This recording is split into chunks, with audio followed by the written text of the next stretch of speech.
В 25 оскорбил парень. В 35 унизила свекровь.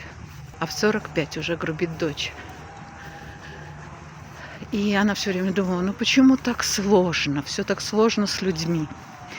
Знаете, вопрос не в людях, вопрос в сценарии. Когда в детстве мама кричала, игнорировала, обесценивала, она привыкла к этой боли. Ребенок чувствует это как отвержение. Ну, просто так он чувствует.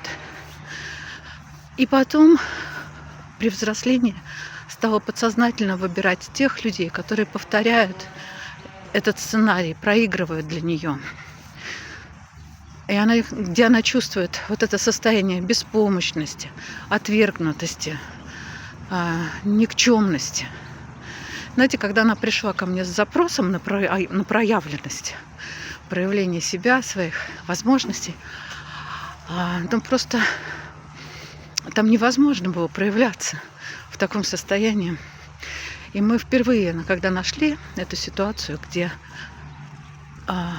прозвучала какая-то никчемная, вот здесь мы смогли переписать этот сценарий, переработать его.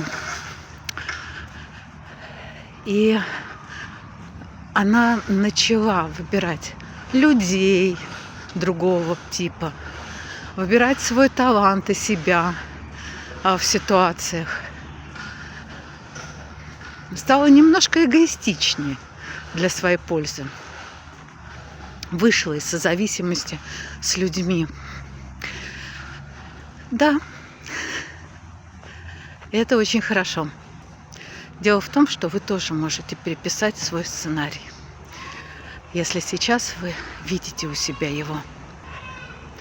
Подписывайтесь на канал, оставайтесь на связи для своей реализации, для яркой, проявленной жизни.